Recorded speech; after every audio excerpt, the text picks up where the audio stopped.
Hello.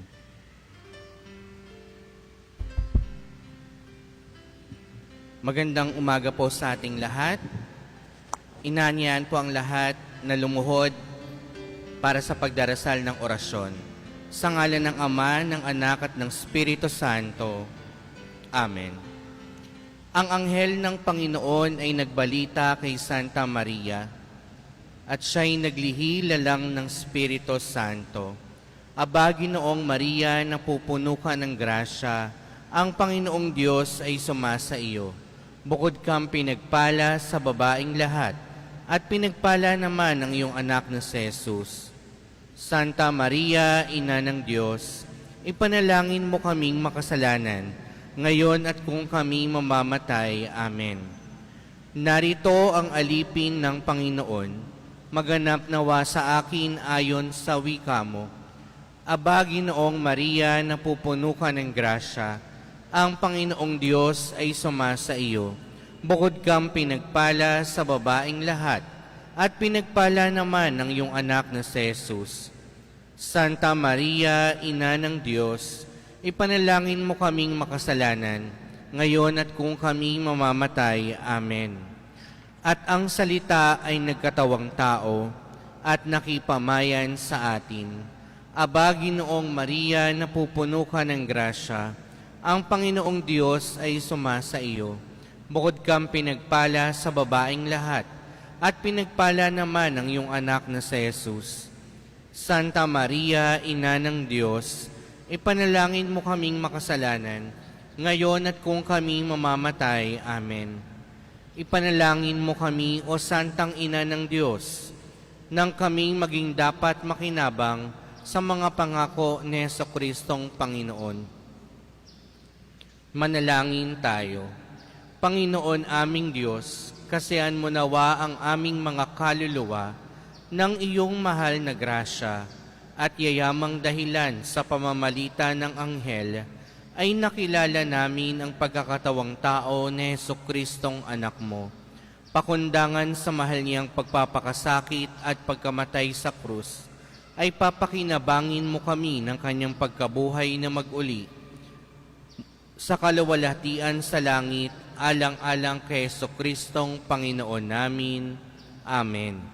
Luwalhati sa Ama at sa Anak at sa Espiritu Santo, kapara noong unang-una, ngayon at magpakailanman, at magpasawalang hanggan. Amen. Sa ngalan ng Ama, ng Anak at ng Espiritu Santo. Amen. Magandang umaga po sa ating lahat.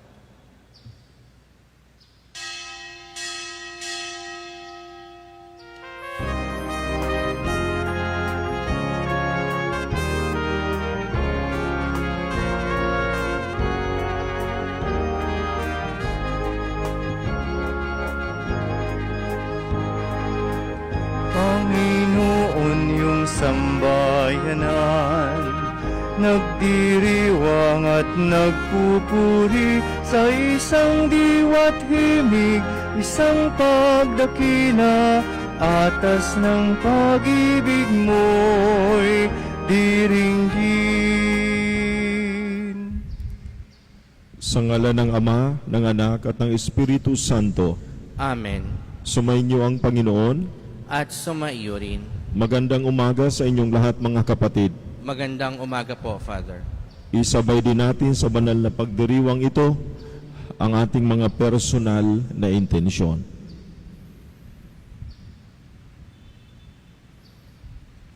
Mga kapatid, aminin natin ang ating mga kasalanan upang tayo maging marapat gumanap sa banal na pagdiriwang.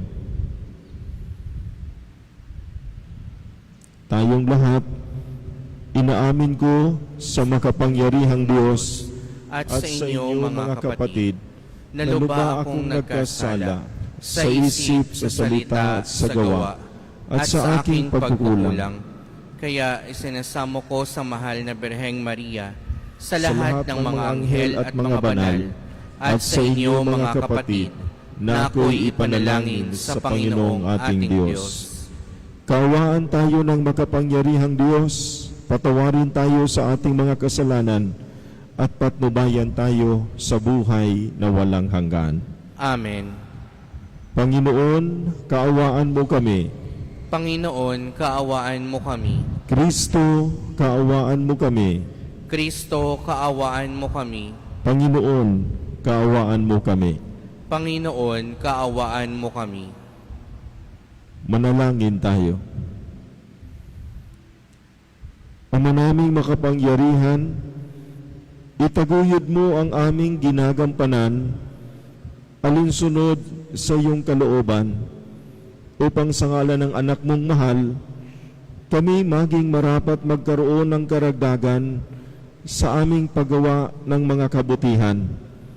Sa pamamagitan ni Hesukristo, kasama ng Espiritu Santo, magpa sa walang hanggan. Amen.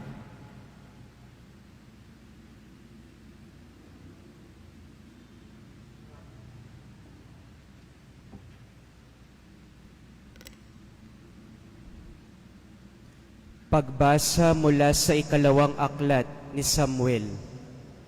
Matapos magsalita si Nathan kay David, pumasok sa tolda ang hari, umupo at nanalangin. Sinabi niya, "Sino ako, Panginoon, at ano ang aking sambahayan upang ipagmalasakit ng ganito? Maaaring maliit na bagay lamang ito sa inyong paningin, subalit napakalaki para sa amin, sapagkat tiniyak na ninyo ang magandang kalagayan ng sambahayan ko sa hinaharap. Panginoon, itinatag ninyo ang bansang Israel upang maging inyo magpakailanman, at kayo naman ay maging Diyos nila. Ngayon, gawin ninyo ang inyong pangako sa inyong alipin at sa kanyang sambahayan. Magiging bantog kayo sa lahat ng bansa at sasabihin nila, ang Panginoon ang makapangyarihan, ang Diyos ng Israel. Sa gayon, magiging matatag sa harapan ninyo ang tahanan ni David na inyong lingkod.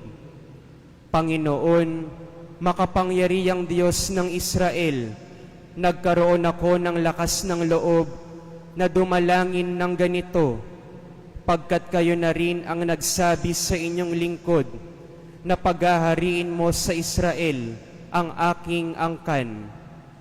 Panginoon aming Diyos, kayo ay tapat at tumutupad sa mga pangako ninyo sa akin.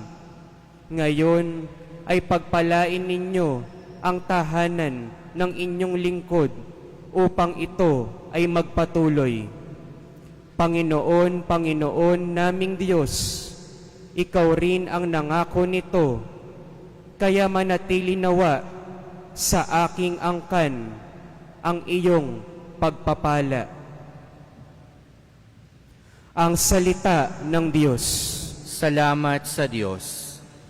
Trono ni David ay laan sa manunubos ng tanan. Trono ni David ay laan sa manunubos ng tanan. Huwag kalilimutang gunitain poon ang lingkod mong David. Huwag mong lilimutin ang kanyang ginawang pagpapakasakit. Alalahanin mo ang kanyang pangakong ginawa sa iyo, o dakilang Diyos ng bansang Israel. Wika niya ay ganito, Trono ni David ay laan sa manunubos ng tanan.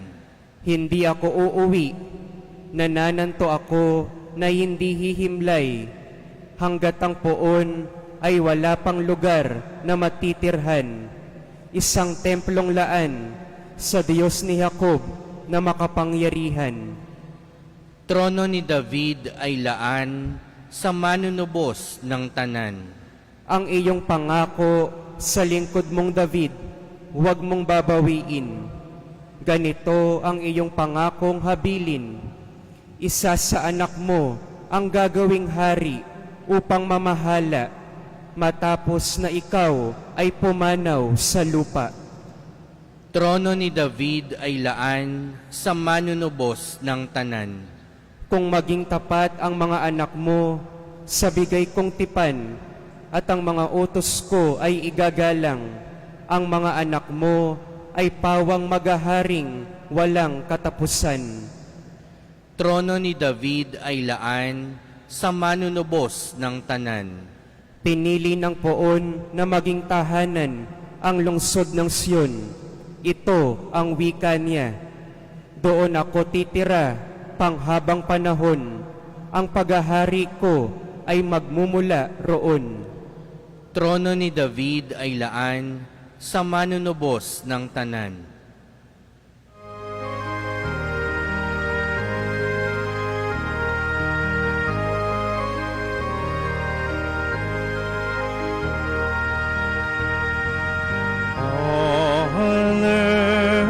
Hallelujah, Hallelujah,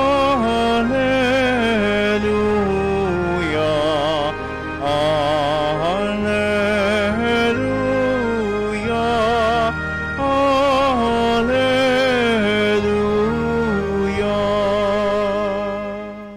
Ang salita mo ay liwanag, tanglaw sa aking paglakad, sa paghakbang sa iyong landas.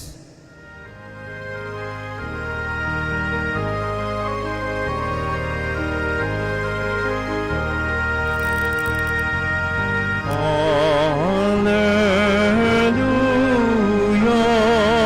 Hallelujah,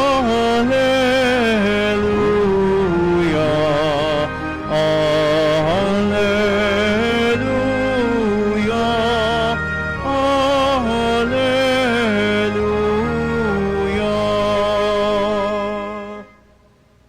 Sumainyo ang Panginoon, At sumaiyo rin. ang mabuting balita ng Panginoon ayon kay San Marcos. Papuri sa iyo, Panginoon. Noong panahong iyon, sinabi ni Jesus sa mga tao, "Sinisindihan ba ang ilawan para itago sa ilalim ng takalan o kaya'y sa ilalim ng higaan? Hindi ba upang ilagay sa talagang patungan? Walang natatago na di malalantad at lihim na di mabubunyag. Ang may pandinig ay makinig." At idinugtong pa niya, "Unawain ninyong mabuti ang inyong naririnig. Ang panukat na ginamit ninyo ay siya ring gagamitin sa inyo ng Diyos at higit pa, sapagkat ang mayroon ay bibigyan pa, ngunit ang wala, kahit ang kakaunting nasa kanya, ay kukunin pa." Mga kapatid, ang mabuting balita ng Panginoon. Pinupuri ka namin, Panginoong Hesukristo. God is good all the time. Magandang umaga ho sa inyong lahat. Mga kapatid, ang ating ibanghilyong narinig ngayon ay mayroong 3 punto na ibig ibigay sa bawat isa sa atin. Ang unang punto ng ibanghilyo ay ang ilaw na dapat magsilbing tanglaw. Mga kapatid, ginamit ni Jesus ang larawan ng ilawan upang ipaalala sa atin ang ating mga tungkulin. Ang ilawan ay hindi nilalagay sa ilalim ng higaan, kundi sa patungan upang magbigay liwanag sa lahat. Ganoon din ang ating pananampalataya. Hindi ito dapat ikubli, kundi ipakita sa pamamagitan ng ating mga salita at gawa. Totoo, madalas tayong matuksong itago ang ating mga pananampalataya na para bang ito'y pribado lamang. Ngunit tinatawagan tayo ni Kristo na maging saksi na ipakita ang liwanag ng Ebanghelyo sa ating pamuhay-muhay sa araw-araw. Tandaan natin, ang ating pananampalataya ay hindi lamang para sa atin, kundi para magbigay ng pag-asa at gabay sa ating kapwa. At ang pangalawang punto ng Ebanghelyo, walang lihim na mananatiling lihim. Walang lihim na mananatiling lihim. Sinabi ni Jesus ngayon sa Ebanghelyo na walang natatago na hindi mabubunyag. Ito'y malaking babala o sabihin nating mabigat na babala sa bawat isa sa atin. Babala at pangako ni Jesus. Bakit babala? Babala dahil ang ating kasalanan at pagkukunwari ay lilitaw at lilitaw sa harapan ng Diyos. Ngunit pangako rin ito dahil ang kaharian ng Diyos na tila natatago ngayon ay ganap na mahahayag sa tamang panahon. Mga kapatid, ito'y paanyaya sa ating lahat na mamuhay ng tapat at may integridad, sapagkat nakikita ng Diyos ang lahat at ito'y paalala na kahit tila madilim ang mundo, ang liwanag ng Diyos ay tiyak na sisikat. At ang pangatlong punto ng Ebanghelyo, ang sukat na iyong ibinibigay. Kung ating babalikan ngayon ang Ebanghelyo na ating narinig, sa huling parte nito, may idinagdag si Jesus. May inihabol si Jesus na ang sabi niya, ang sukat na inyong ginagamit ay siya ring gagamitin sa inyo. Mga kapatid, kung tayo'y bukas palad sa pagmamahal, awa at pagpapatawad, tayo'y tatanggap din ng masaganang biyaya. Ngunit kung tayo'y maramot, nililimitahan din ang ating matatanggap. Ang pananampalataya ay lumalago kapag ibinabahagi. Ang biyaya ay dumadami kapag ipinapasa. Kapag tayo'y naglilingkod at nagmamahal, lalo tayong pinupuno ng Diyos ng Kanyang biyaya, ng Kanyang presensya. Mga kapatid, ang mga talatang narinig natin, ang Ebanghelyo na ating narinig ngayon, ay isang paanyaya sa tapang. Huwag itago ang iyong ilawan. Huwag ikubli ang iyong mga kaloob. Huwag ikulong ang Ebanghelyo sa iyong puso. Sa halip, hayaang ang iyong buhay ay maging tanglaw na nagtuturo sa iba kay Kristo. Magsalita ng may kabutihan sa harap ng kapaitan. Kumilos ng makatarungan sa gitna ng mga kompromiso. Ibahagi ang pananampalataya sa mga naghahanap ng liwanag. Mga kapatid, sa ganitong paraan, inilalagay natin ang ating ilawan sa patungan at ang liwanag ni Kristo ay nagliliwanag sa pamamagitan natin. Amen.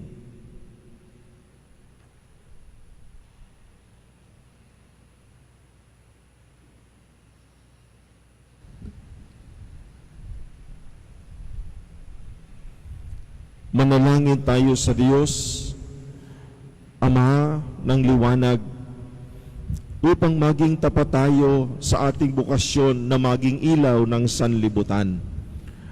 ang ating tugon. Panginoon, dinggin mo ang aming panalangin. Panginoon, dinggin mo ang aming panalangin. Ang ating simbahan, ang bayan ng Diyos, nawa ay maging dakilang ilaw na nagliliwanag sa kadiliman ng ating mundo. Manalangin tayo sa Panginoon. Panginoon, dinggin mo ang aming panalangin. Ang mga pinuno ng daigdig, nawa ay magbigay ng sinag ng pag-asa sa buhay ng mga naghihikahos at nangangailangan. Manalangin tayo sa Panginoon. Panginoon, dinggin mo ang aming panalangin. Ang lahat ng mga Kristiyano, nawa ay maging tulad ng ilawan sa tuktok ng bundok upang maging gabay ng mga taong naglalakbay dito sa lupa patungo sa Diyos. Manalangin tayo sa Panginoon. Panginoon, dinggin mo ang aming panalangin. Ang mga may sakit, mga matatanda at mga napapabayaan, nawa ay hindi mawalan ng pag-asa sa pamamagitan ng liwanag na ipinakikita ng mga nag-aaruga sa kanila. Manalangin tayo sa Panginoon. Panginoon, dinggin mo ang aming panalangin. Ang ating mga mahal na yumao, nawa ay tanglawan ng walang hanggang liwanag. Manalangin tayo sa Panginoon. Panginoon, dinggin mo ang aming panalangin. Ama naming Diyos, bigyan mo kami ng bagong kamulatan at lakas upang may talaga namin ang aming sarili sa paglilingkod sa aming mga kapatid, upang ang liwanag mo ang tumanglaw sa lahat. Hinihiling namin ito sa pamamagitan ni Kristong aming Panginoon. Amen.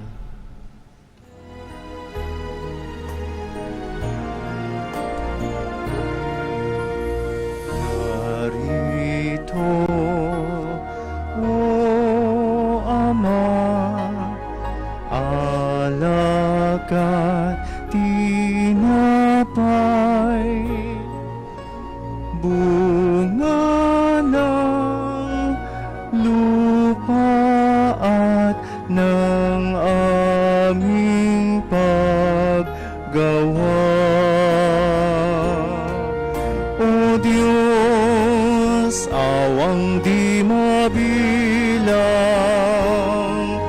tanggapin mo yaring aming alay.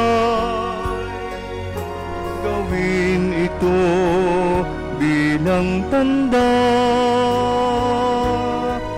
ng aming kaligtasan.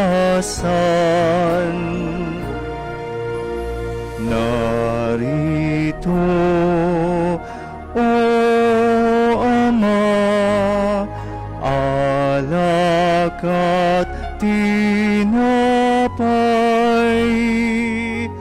bunga ng lupa at ng aming paggawa.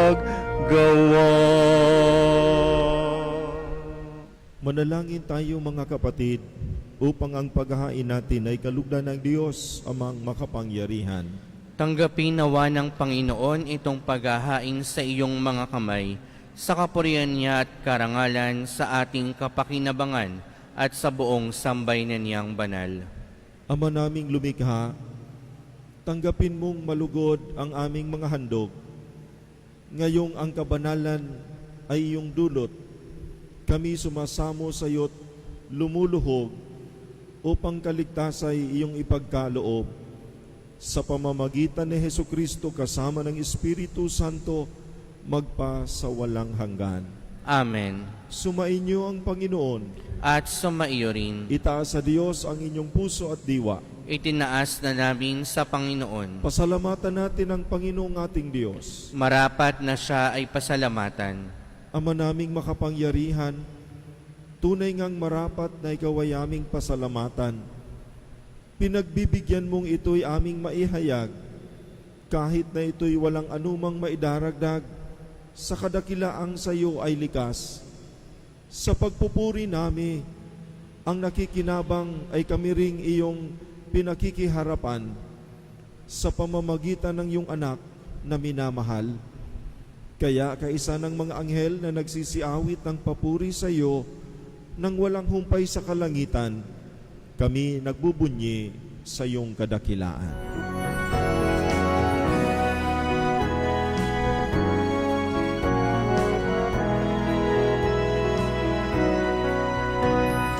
Santo, Santo, Santo, Panginoong Diyos ng mga hukbo, napupuno ang langit at lupa ng kadakilaan mo.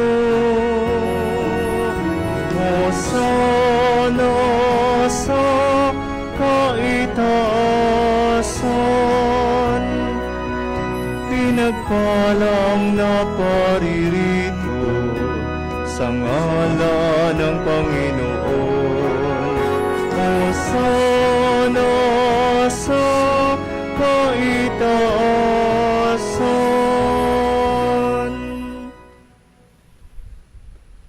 Ama naming banal, ikaw ang bukal ng tanang kabanalan, kaya't sa pamamagitan ng iyong Espiritu, gawin mong banal ang kaloob na ito, upang para sa amin maging katawan at dugo ng aming Panginoong Hesukristo.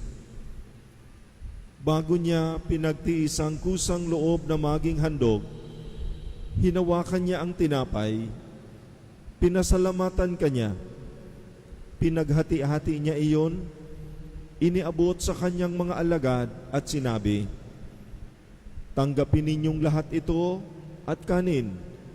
Ito ang aking katawan na ihahandog para sa inyo."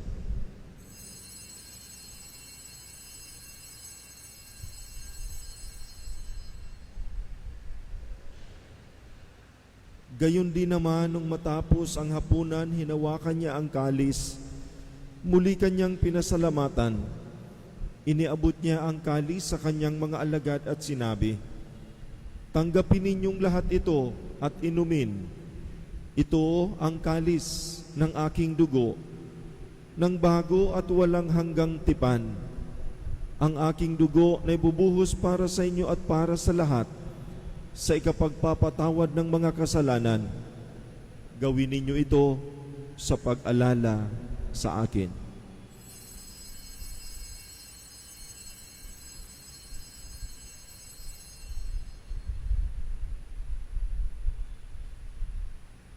Ipagbunyi natin ang misteryo ng pananampalataya.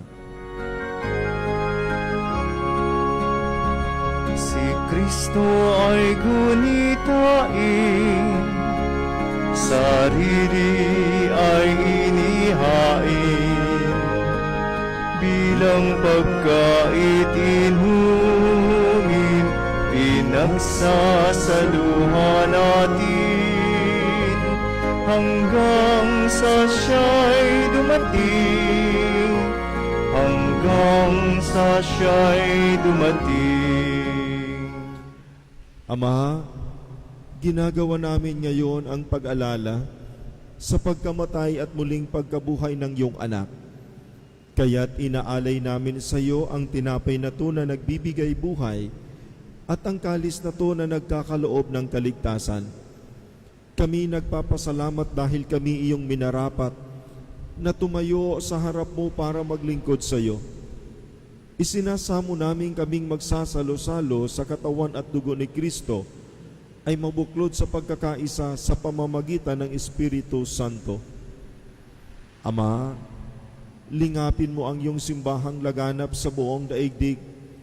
Puspusin mo kami sa pag-ibig kaisa ni Leo na aming Papa at ni Jose na aming Obispo at ng Tanang Kaparian. Alalahanin mo rin ang mga kapatid naming nahimlay nang may pag-asang sila'y muling mabubuhay. Gayon din ang lahat ng mga pumanaw. Kaawaan mo sila at patuloyin sa iyong kaliwanagan. Kaawaan mo at pagindapatin kaming lahat na makasalo sa iyong buhay na walang wakas. Kaisa ng mahal na Birhing Maria na Ina ng Diyos, kaisa ng mga apostol at ng lahat ng mga banal, na namuhay dito sa daigdig ng kalugod-lugod sa iyo. May pagdiwang nawa namin ang pagpupuri sa ikararangal mo sa pamamagitan ng iyong anak na aming Panginoong Heso Kristo. Sa pamamagitan ni Kristo, kasama niya at sa Kanya, ang lahat ng parangal at papuri ay sa iyo, Diyos amang makapangyarihan, kasama ng Espiritu Santo, magpa sa walang hanggan.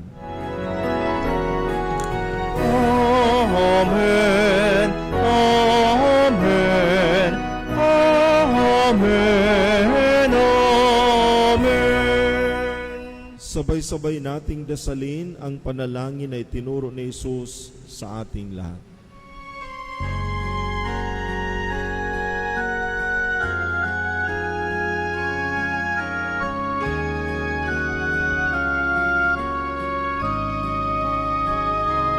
Ama namin, sumasalangit ka, sambahin ang ngalan mo. Mapasa amin ang kaharian mo, sundin ang loob mo. Dito sa lupa para ng sa langit, bigyan mo po kami ngayon ng aming kakanin sa araw-araw, at patawarin mo kami sa aming mga sala, para ng pagpapatawad namin sa nagkakasala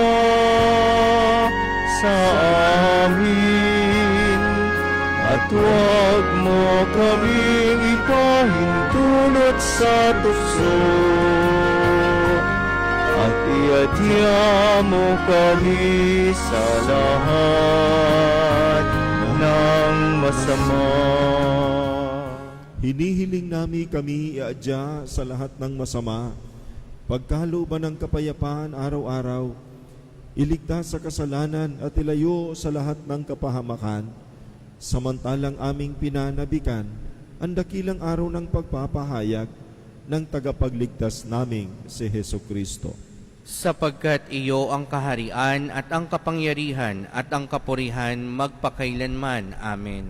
Panginoong Heso Kristo, sinabi mo sa iyong mga apostol, kapayapaan ang iniiwan ko sa inyo, ang aking kapayapaan ang ibinibigay ko sa inyo.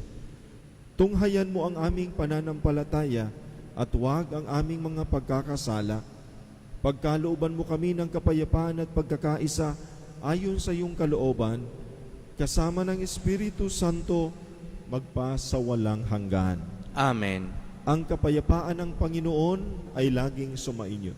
At sumaiyo rin. Magbigayan tayo ng kapayapaan sa isa't isa. Peace be with you, peace. Peace be with you. Kordero ng Diyos na nag-aalis ng mga kasalanan ng sanlibutan, maawa ka sa amin. Kordero ng Diyos na nag-aalis ng mga kasalanan ng sanlibutan, maawa ka sa amin. Kordero ng Diyos na nag-aalis ng mga kasalanan ng sanlibutan, ipagkaloob mo sa amin ang kapayapaan. Ito ang kordero ng Diyos. Ito ang nag-aalis ng kasalanan ng sanlibutan.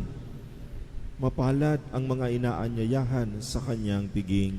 Panginoon, hindi ako karapat-dapat na magpatuloy sa iyo, ngunit sa isang salita mo lamang ay gagaling na ako.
Manalangin tayo. Ama naming mapagmahal, ipagkaloob mong sa aming pakikinabang sa iyong kagandahang loob na bumubuhay, lagi nawa naming maikarangal ang iyong pagpapalang sa amin ibinibigay. Sa pamamagitan ni Hesukristo, kasama ng Espiritu Santo, magpa sa walang hanggan. Amen.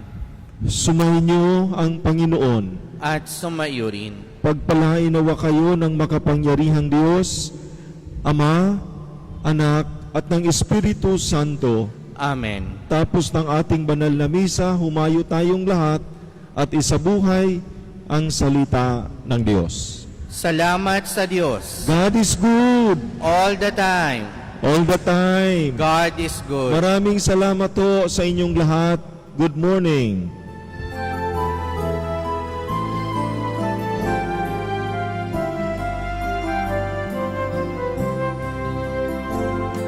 Kumayo na tipaya, kanyang pagkalingat habang isabuhay pag-ibig at katarungan, tanda ng kanyang kaharian.